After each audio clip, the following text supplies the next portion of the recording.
Good afternoon. I hope everybody is doing well today. I wanted to share some thoughts with you that came up at our Bible study today. We were looking at the lessons for this coming Sunday, and the first lesson is from 2 Samuel chapter 7. It's the story of King David wanting to build a house for God, for the Ark of the Covenant. There's a couple interesting things in this passage. So let me read chapter 7, verses 1 to 11, and then verse 16. Now when the king, David, was settled in his house, and the Lord had given him rest from all his enemies around him, the king said to the prophet Nathan, "Now see, I am living in a house of cedar, but the ark of God stays in a tent." Nathan said to the king, "Go, do all that you have in mind, for the Lord is with you."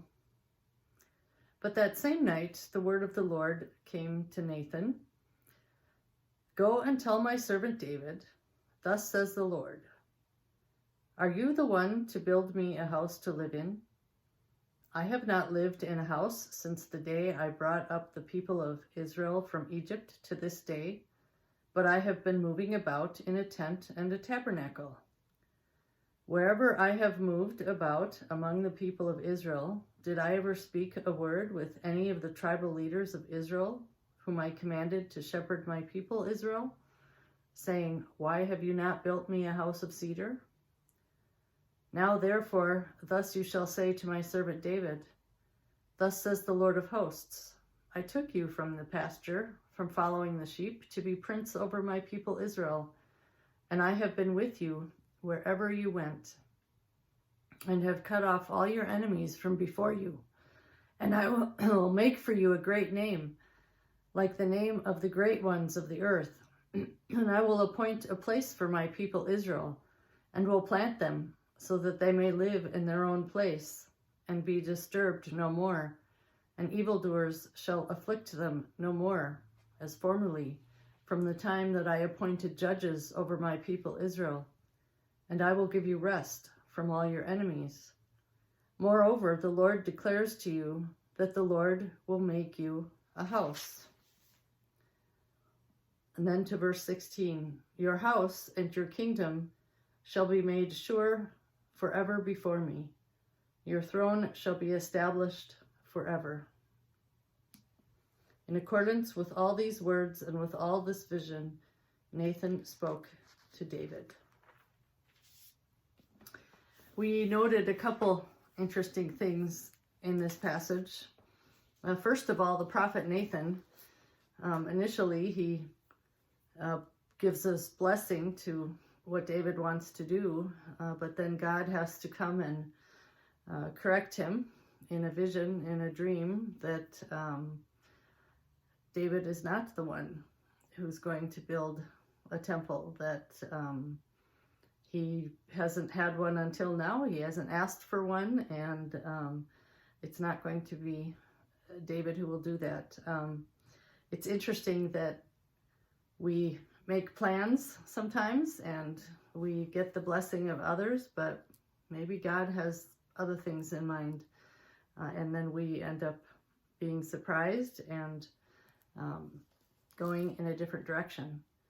But then God blesses us in unexpected ways as well, like with David. I mean, David's hope was to build a house for God, for the ark, but God was clear that he didn't need one yet, and he didn't need one because he travels with his people. As the people wandered in the wilderness, he had a tent, he had a tabernacle, and he went where the people went, and he was with them in that way.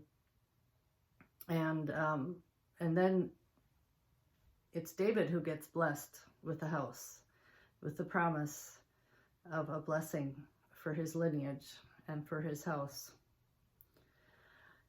And we talked about how in this time of COVID, when we can't gather together, in the church that that's not the only place that God is, or the only place that we can gather.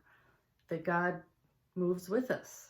God is with us when we worship online. God is with us when we have a Zoom Bible study. God is with us when we talk with one another on the phone, or happen to see each other out on a walk and have a conversation. God moves with us into the places that we are. And we've been very blessed during this time to be able to have technology to let us worship together, to let us gather for Bible study and for ministry, and then to reach out to the community, like we did with our hat and sock mitten collection and food collections, and our tree at the South Milwaukee Tree Festival, and the beverage cart we were able to have for the South Milwaukee city workers. So God moves with us wherever we are. God does not need that house that we might want to build. It's nice for us to have. It's something we want. It's a place for us to gather, but it's not something that God has to have. So I hope that you experience God's presence through this time. I hope that that passage can speak to you about unexpected ways that God works, and that God is with us wherever we are and however we move as God's people. So peace be with you, and God's presence be with you, and make himself known to you each day. Peace be with you.